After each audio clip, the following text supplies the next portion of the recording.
I love how in the English language you can verb a word that would normally be a noun if you try hard enough. Do you remember being wanded at the airport?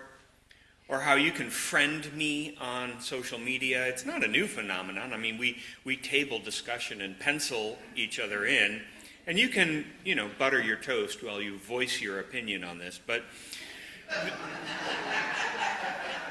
this morning, I'm curious about what goes into the act of adulting. If you're unfamiliar with this verbing of the word adult, allow me to reveal the meaning. There is an old Peanuts cartoon from 1972 in which Charlie Brown is talking with Peppermint Patty. She says, "Lately, everything seems to bother me." "How do you mean?" he asks. "What do you think security is, Chuck?" "Security?" He thinks about it. "Security is sleeping in the back seat of the car. When you're a little kid and you've been somewhere with your mom and dad and it's night and you're riding home in the car and you can sleep in the back seat. You don't have to worry about anything. Your mom and dad are in the front seat. They do all the worrying. They take care of everything." "That's real neat," Peppermint Patty smiles, thinking about that feeling. "But it doesn't last," Charlie Brown warns.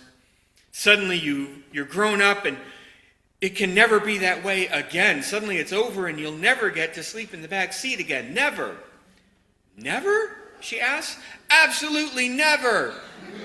Hold my hand, Chuck."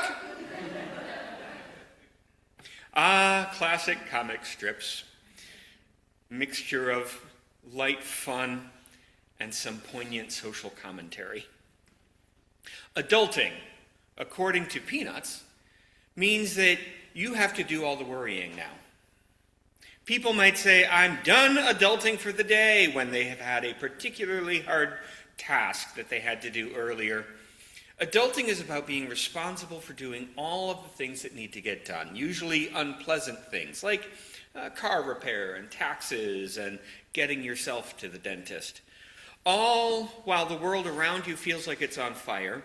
That last layer of context is important. Adulting, as I am hearing the term being used, is about coming to terms with the reality of global climate degradation and war and fascism and human trafficking and political corruption and corporate greed, all while doing the laundry and making a grocery list. Adulting is about doing all of these things that need to be done while everything else is going on. You have to do all the worrying now. And the current generation feels this more pressingly than previous generations with the way our media and information is always available in our lives. There is so much to worry about. The news was not so much in our faces 2 generations back. So adulting is certainly about managing the responsibilities and obligations, but this piece about also having to do it all as the world seems to be on fire is an important nuance to this. So this past week I was up at a retreat with my clergy and religious education colleagues, and over lunch I asked several of them about my sermon topic. I told them my title and I asked, "What do you think I should say to them?" One colleague really emphasized this piece about feeling the global anxiety. This younger colleague really wanted me to hear how her generation can't get away from the pile-on of crises happening around us. Another colleague recommended I pause mid-sermon and let us all howl for a bit.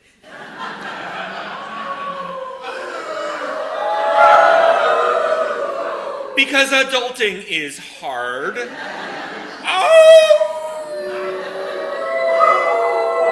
It's a modern, playful version of biblical lament, perhaps, about all of the things. Just having a little howl. Let it out a little bit sometimes. Yet another colleague framed their response around learning more and better regulation techniques They said being an adult means you have to do your own regulating of your nervous system. Now, this point tied in with what I was planning to say already, but it filled in pieces that I'd been missing until this colleague mentioned it in this way. Perhaps adulting is about learning to regulate your nervous system in the face of everything that you're responsible for now. Perhaps it's not really about the errands and the chores and the decisions that we need to make as adults. It's about managing all of those adulting obligations while also navigating fear and loss, managing the ebb and flow of friendships, dealing with anxiety, your own and that of others, being the one responsible for all of your worrying. It's about learning how to regulate your nervous system. This adulting task is what caught my interest. Learning to regulate is so foundational to dealing with all of the other mundane adult tasks that fill our days, like having to do that extra form at the doctor's visit, or paying off a parking ticket that you really didn't deserve, and dealing with growing personal debt. In keeping with the analysis offered by Charles Schulz in Peanuts comic, we need security. The opening question in the comic was about being able to fall asleep in the back seat. It's about security. Being an adult is not only about providing that feeling of security for our children, it's about having that security for ourselves. And I hear from a lot of young people that they are scrambling, which does not signal a feeling of security. The economic reality that we're in features strongly in this scrambling people describe to me. One article I read talks about the insecurity produced by the gigification of labor, AI-driven job loss, and algorithmic scheduling as a reality blocking the generation of young adults today from attaining a financial foothold into the stability we normally associate with adulthood. The usual benchmarks of adulthood, financial security, are things like getting married, starting a family, graduating with a degree in your field, beginning a career that will last 40 plus years, buying a home. These milestones are less attainable for today's young adults. And that's something people might want to howl about.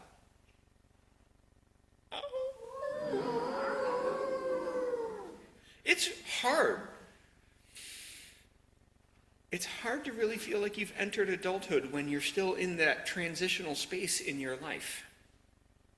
And you may not be feeling that personally, but you probably know someone who is. Or you may be feeling something related. I'll note that many elders are feeling this economic phenomenon when they don't feel secure enough to retire. For elders, it's not the same conversation as adulting, but it plays similarly. It's the same overarching economic social context. This may just be what it feels like to be regular people experiencing the decline of an empire in real time. Oh. And before we all fall into despair, allow me to say some more about how we need to learn to regulate our nervous systems as adults, because the premise is that we need to all get better at this self-regulation. The premise is that being an adult means you can't fall asleep in the back seat anymore, right? But what if that's not true? What if adulting doesn't have to be imagined as a solo act? I do agree that self-regulation is a key feature to adulting, yes. You do need to figure out how to keep yourself grounded, doing the things that need to get done, yes. But what if that doesn't mean that we have to give up on co-regulating? My colleague, and let me pause for a moment to point out how often in this sermon I have said that I found some wisdom from a colleague. I am relying not only on my own adult brain to bring today's message.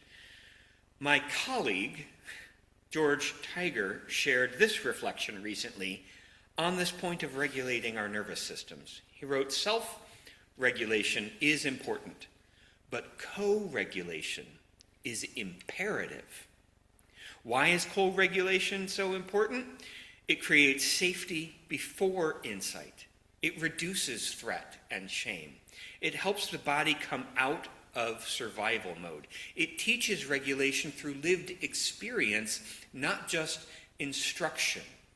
It protects connection when distress would otherwise turn into rupture. When the nervous system is in distress, either in flight mode or shutdown, we don't need a lesson on coping skills. We need a grounded human being to be with us, attuned to us. Individual skills work if the nervous system is no longer drowning. We do not learn calm alone. We learn it in the presence of calm. Which means maybe some of the anxiety baked into this idea of adulting, the part that says we have to do all of the worrying on our own now, maybe that part is a lie. Maybe, like Peppermint Patty at the end of that Peanuts cartoon, we can reach out and ask Chuck to hold our hand. And here's why this is a sermon instead of a TED Talk that happens to be offered at Sunday morning. A significant part of what we do in Unitarian Universalism is build community together around shared values. We gather on Sunday mornings, we sing together, we hold silence together. We share food and conversation together after the service, which are all practices that allow co-regulation to be happening among people. I know that not everyone has a friend group around them that can help them be calm, but that's what places like this congregation are for. We help each other grow into maturity. Growing is not something that people are ever meant to do alone. I've always enjoyed that quote from A. Powell Davies, a minister from several generations back, who said that the work of church is to help people grow a soul. Davies was talking about developing our personal moral compass and critical thinking skills. He was talking about deepening our capacity for empathy and compassion. Growing a soul is not done alone. It's done in community.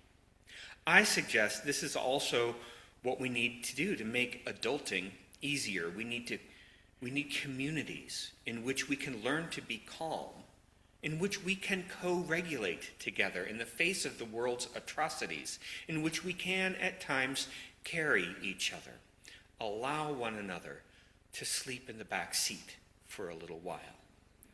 It is a lie that we have to carry all of this each alone. We can support each other. We can need support from each other. That's how we grow. That's how we live.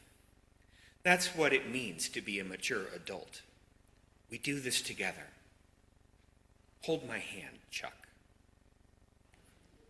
In a world without end, may it be so. Let us join